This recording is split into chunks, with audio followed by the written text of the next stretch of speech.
Olá pessoal, estamos aqui para mais um videocast. Novamente o mestre Gualberto conosco. Muito obrigado, mestre, pela presença. Mestre, hoje eu vou ler um trecho do livro do Joel Goldsmith chamado A Arte de Curar pelo Espírito. Num trecho desse livro, mestre, o Joel comenta o seguinte: temos de atingir um ponto em nosso desenvolvimento que tais coisas, ele está se referindo a problemas, deixem de nos afetar. Mestre, como a gente pode superar as adversidades, superar os problemas sem nos afetar com eles? Colocando para você, Gilson, aqui de uma forma muito direta isso, a resposta para isso é tomando ciência daquilo que está aqui presente, sem colocar nessa experiência uma posição, um posicionamento pessoal nisso. Por exemplo, nós queremos, essa é a ideia, nós queremos ficar livre de problemas, porque nos causam sofrimento. Nós não nos importamos com aquilo que nos causa prazer, ou preenchimento ou satisfação. Por que a gente tem que arrolar isso aqui? Colocar dessa forma para você. Porque se nós fazemos essa distinção, queremos aquilo que possa nos dar prazer e não queremos aquilo que possa nos oferecer dor, enquanto estivermos dentro desta postura que é pessoal, na relação com a experiência, nós estaremos sustentando as duas coisas.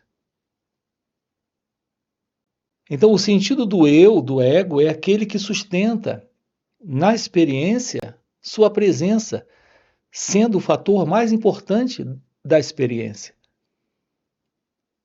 É por isso que as coisas que nos dão prazer nós queremos, e as coisas que nos dão dor ou nos causam dor nós queremos afastar. Isso porque a figura principal na experiência ainda é o ego. Então a sua pergunta foi: como não nos deixar mais afetar por nada disso?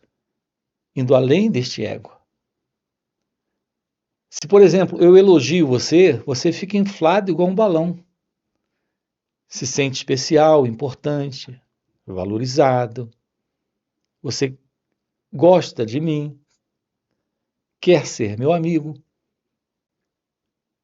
Então, essa afetação positiva aí no ego é a condição de alergia ao elogio, ao galanteio.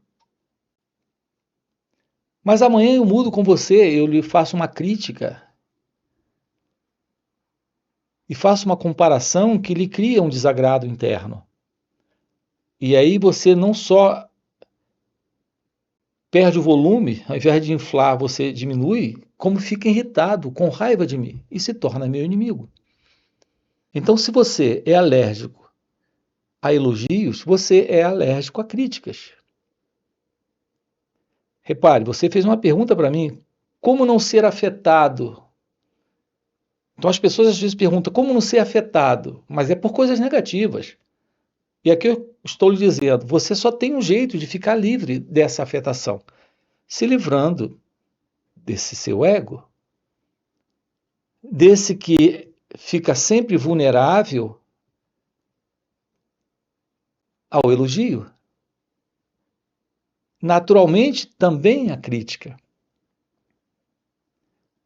O que eu estou procurando dizer aqui, Gilson, é que enquanto houver esse sentido do eu presente, dentro da experiência da vida, no viver, haverá algum nível de sofrimento presente. Porque o ego está presente. Nós precisamos descobrir a verdade além do ego, além desta autoimagem. Então, essa é a forma real de termos uma aproximação da vida. E aqui a vida é o contato com o outro. é o contato com situações que acontecem. Reparem, nada disso está sob o nosso controle. Então, temos que ter uma aproximação dessa experiência de uma forma muito, muito inteligente. E a forma inteligente de aproximação disso é sem o ego, sem essa autoimagem, que tem alergia ao galanteio, ao elogio, que tem alergia à crítica e ao julgamento alheio. É isso que favorece em nós essa condição psicológica de medo, de busca de apreciação, reconhecimento e aceitação, o que é basicamente medo. Então, a condição psicológica em nós, Gilson, é de sofrimento, porque vivemos nessa dependência de prazer e dor. Então, estamos numa busca constante de prazer. Ao fazermos alguma coisa, nós esperamos ser elogiados, reconhecidos e aplaudidos. Essa necessidade é sofrimento. Porque se não vem a apreciação e o elogio, nos sentimos traídos, enganados, desprezados. Então, nós não agimos com a liberdade da inteligência, e sim da dependência da apreciação do outro. Isso é medo, isso é sofrimento. Então, se nós estamos sustentando em nós esse movimento interno de busca de prazer, estamos sustentando também o medo, que é dor. Uma coisa que nós temos falado muito, Gilson, e que as pessoas não percebem, só quando você se aproxima e começa a olhar para todo esse movimento interno de ser alguém no momento presente, na vida, na relação com o outro, na relação consigo mesmo, é que você começa a perceber que sua dependência de uma coisa é a dependência da outra. Você começa a descobrir que o prazer é o outro lado da dor. Que a busca de aceitação é medo.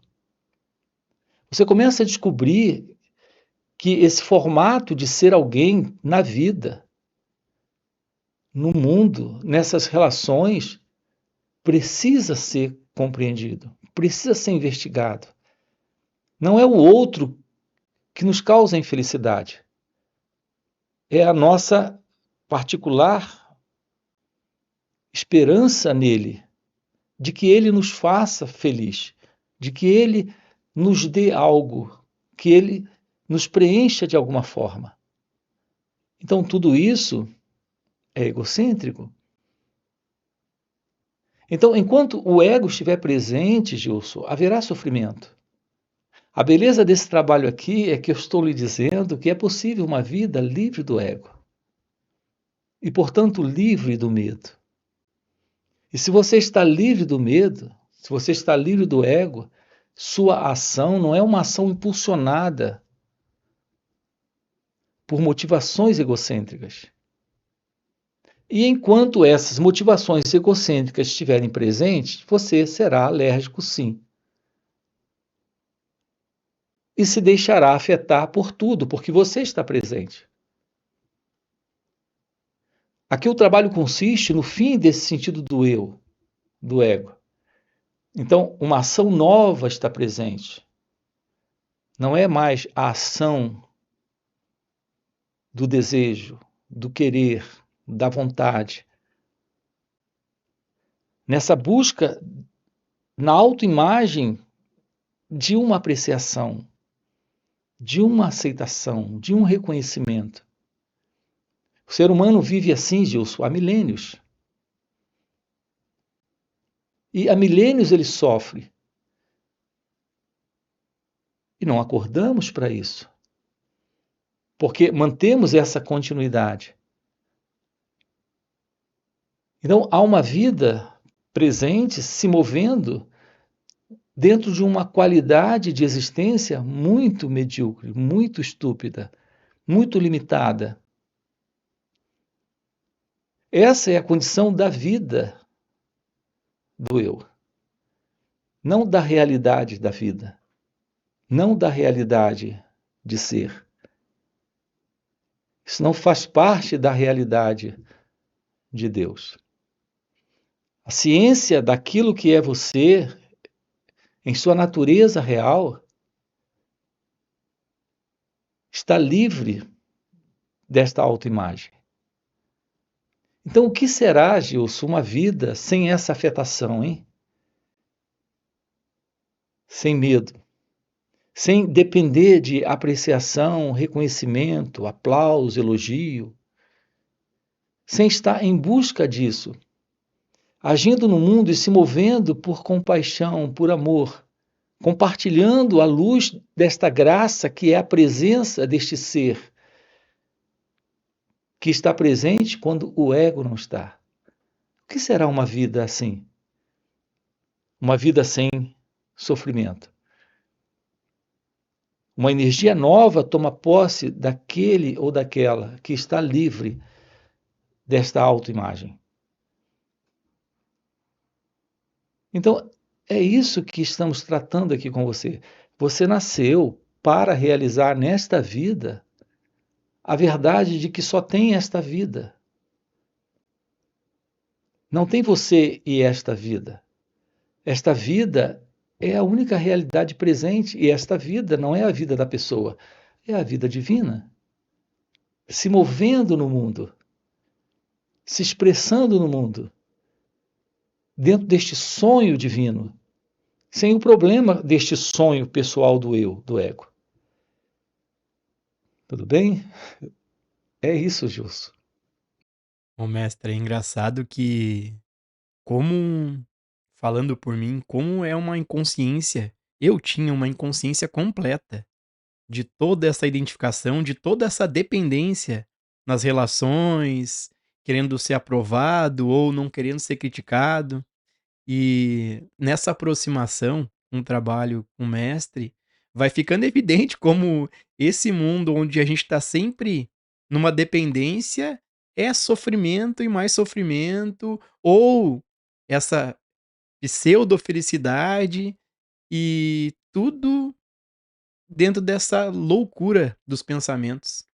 E é uma graça poder hoje, em alguns momentos, ter essa percepção como essa essa ideia de ser alguém quer sempre ser aprovado, quer ser elogiado, e ver esse fluxo de pensamento, porque são só pensamentos, e no momento que eles são vistos, não trazem essa carga emocional de ou ficar lisonjeado ou ficar: "Puxa vida". Então é uma graça, porque vendo esses pensamentos que o mestre vai nos direcionando a se investigar, se auto-investigar, a gente vai vendo como todo esse sofrimento, ou toda essa culpa, esse remorso, ou esse desejo, esses anseios, são só essa repetição de pensamento, essa repetição de um padrão herdado que se mantém enquanto não é visto, né. O ponto, Gilson, é que enquanto não houver esta aproximação da real visão daquilo que é esta ilusória identidade nesse instante, o que ela representa, todo o significado dela, o que ela está fazendo aqui, dentro desse contexto de relações, de relacionamento, enquanto não tomarmos ciência disso, não começarmos a olhar para isso de uma forma direta, veja, nós não podemos ter uma aproximação para o fim de um problema nos afastando dele, não querendo olhar para ele, desviando o olhar dele, fugindo dele. Aqui nós temos um problema. O problema é esse sentido do ego, deste eu. E estamos constantemente escapando disso. Então nós temos na relação com o outro, na relação com tudo à nossa volta, uma oportunidade de tomarmos ciência daquilo que somos, desta confusão que trazemos. Mas estamos nos camuflando, escapando, procurando não padecer, não sofrer, não tomar ciência daquilo que somos. Então, esse modelo de vida, nessa fuga desta dor que trazemos, procurando escapar de uma forma ou de outra desta oportunidade de olhar para as nossas reações, para todo esse volume de movimento egocêntrico, assustado, medroso, doloroso de ser alguém. Enquanto não investigarmos a natureza do ego, desse mim, desse eu, aqui, na relação com o marido, com a esposa, com os filhos, com a família, com colegas de trabalho, enquanto eu não tomar ciência, enquanto a mente aqui estiver envolvida, tentando escapar, se sustentando nessa continuidade do ego, desse eu, desse mim, como todos estão fazendo à minha volta, enquanto isso continuar, não haverá um trabalho real para o fim dessa condição. É necessário, Gilson, termos uma aproximação de grande amor pela verdade, para desmascarar esta autoimagem, essa imagem que nós fazemos de nós mesmos, que está exatamente se movimentando assim, se autoprotegendo da própria dor e produzindo dor à sua volta, sem qualquer ciência dela mesma. Então, a verdade do autoconhecimento, quero repisar isso, o autoconhecimento, para mim, ele tem que ser de uma forma profunda. Esse autoconhecimento profundo é a ciência desse eu que se vê como uma entidade separada, sustentando sofrimento para ela mesma, tentando escapar de todas as formas e produzindo sofrimento também nas relações. Tomar ciência disso é encontrar a liberdade para o fim desta autoimagem. Então, ter uma aproximação assim é uma aproximação da verdade sobre a meditação nesse instante. É a ciência de como você funciona. Porque não temos feito isso, estamos carregados psicologicamente de todo tipo de quadros internos de infelicidade. Nós disfarçamos isso das outras pessoas em nossas relações com eles. Mas está difícil para esse mim, para esse eu, para esse ego, para a pessoa que você acredita ser, suportar a si mesmo. Em razão disso, você foge, você não olha. Então, estamos procurando escapar de nós mesmos. Estamos na vida para acordar. Esse sonho, o sonho do eu, do ego, é um sonho pesado. Em algum nível, o sofrimento está presente. Basta uma aproximação e a gente começa a tomar ciência desse sofrimento. E se queremos realmente ir além do sofrimento, temos que ir além do eu. Nesse estudar a nós mesmos, nesse autoconhecimento de uma forma profunda, nesse autoconhecimento supremo, para termos uma revelação daquilo que está além desse mim, deste eu, deste ego, desta autoimagem, com tudo que ela representa. Então, um trabalho se faz necessário. Um envolvimento com a verdade divina se faz necessário. Para que realmente possamos nessa vida desfrutar desta felicidade, deste amor, desta paz, desta liberdade que é a ciência daquilo que nós somos, fora deste mim, desta autoimagem. A ciência dessa realidade de Deus. Então, é isso que se faz necessário para as nossas vidas. Então, algo novo surge. E esse algo é a presença, o perfume, a beleza desse encontro com a realidade. E se isso está presente aqui, naquilo que é você, está em toda parte. Acreditamos que é o mundo que está trazendo essa dor. Mas, na verdade, essa dor está presente enquanto o ego está presente. Quando nos livramos desse ego, percebemos que não há nenhum problema lá fora. A vida é leve.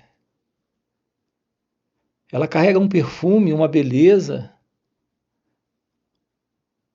onde a única realidade é a realidade de Deus, é a realidade da vida real, completa, na linguagem de Cristo, essa abundante vida divina, a vida com abundância. Desconhecemos isso no ego. Temos que ter uma aproximação, Gilson, da verdade daquilo que nós somos.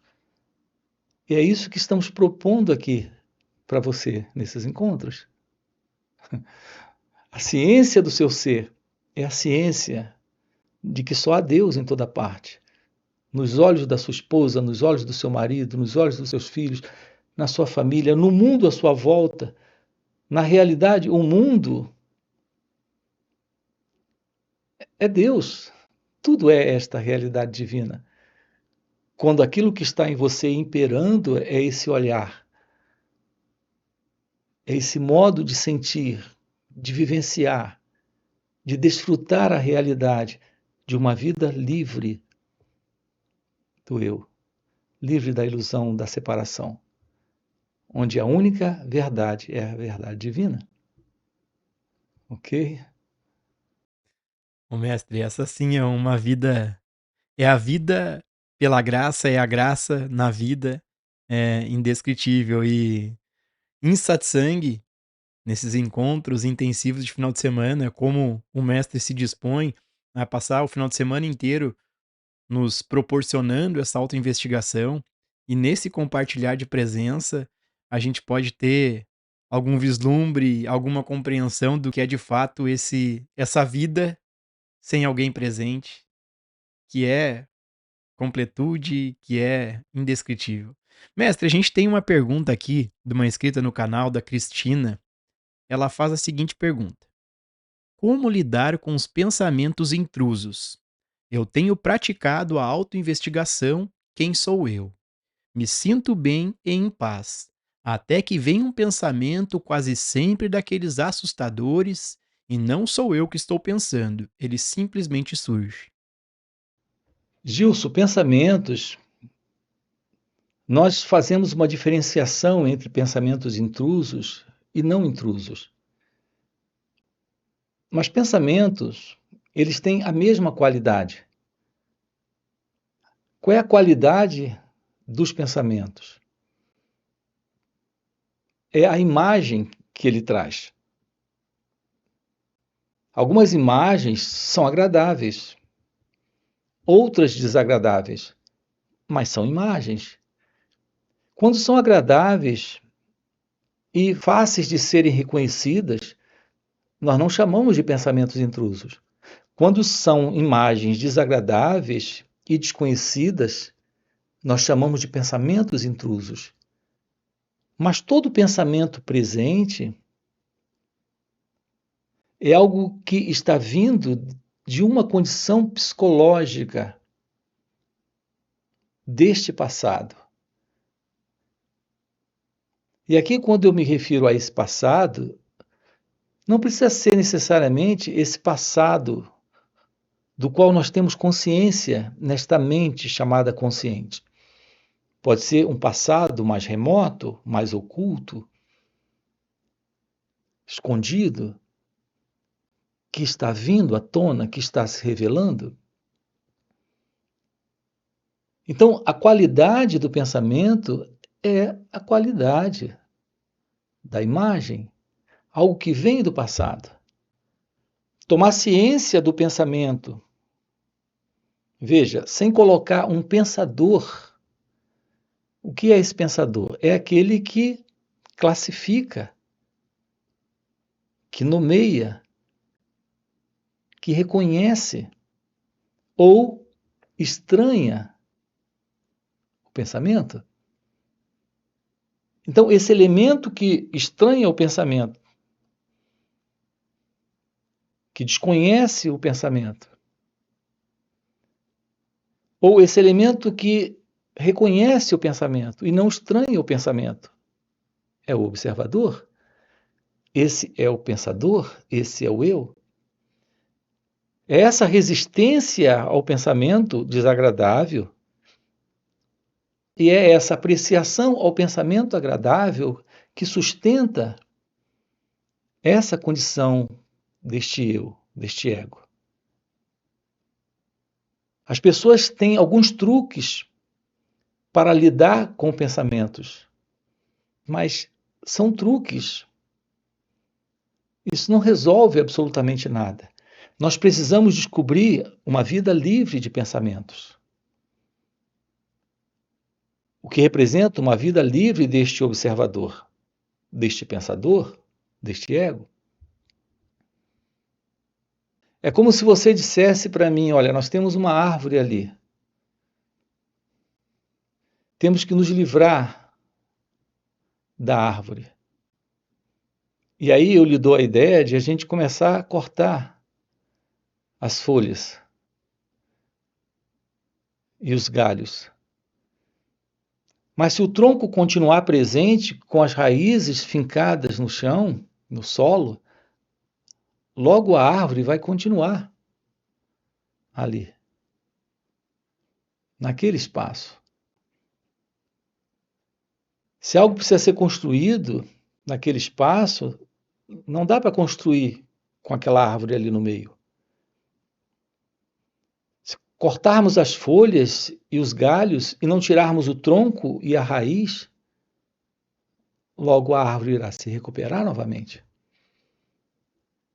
Então, esse modelo do pensamento condicionado em nós, que causa dor,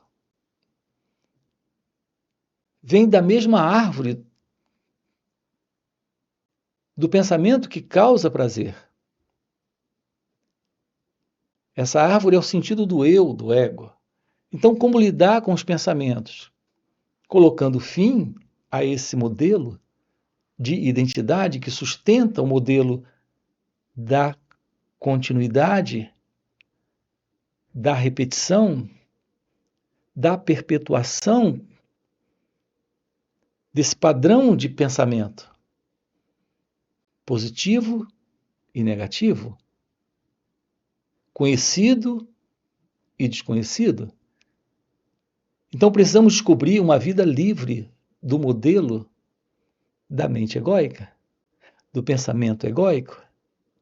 Isso não é um truque para lidar com o pensamento, isso é o fim do pensador, isso é o fim do ego, isso é o fim do pensamento, isso é o fim desta condição psicológica de sofrimento que o pensamento sustenta. Então, o trabalho consiste em tomarmos ciência daquilo que somos, quando o ego, o eu, o pensador, não está. Então, precisamos ir à raiz da árvore. Precisamos descobrir a verdade daquilo que somos, quando o eu, o ego, o pensador não está. Ok? Mestre, gratidão aí, já fechou o nosso tempo. Gratidão por mais esse videocast. Para você que está assistindo o vídeo, já deixa um like, já faz um comentário, já traz alguma pergunta no comentário para a gente trazer para um próximo videocast. E principalmente, para você que tem um desejo sincero em conhecer a verdade, em estudar realmente a si mesmo, fica o convite para participar desses intensivos de final de semana, chamado satsang. É um sábado e um domingo inteiro, onde o mestre está à disposição, respondendo perguntas e nos proporcionando, nesse compartilhar de presença, que a gente possa constatar essa verdade, que a gente possa ver a ilusão desse pensamento do pensador. Então, fica o convite no primeiro comentário fixado e também na descrição do vídeo tem o link do WhatsApp. Mestre, gratidão e até a próxima. Ok, Gilson. O paradoxo aqui é dizer que Deus nunca deixou de ser o que Ele é. E você nunca deixou de ser aquilo que sempre foi. Estamos lidando com um princípio que o Joel chama de erro.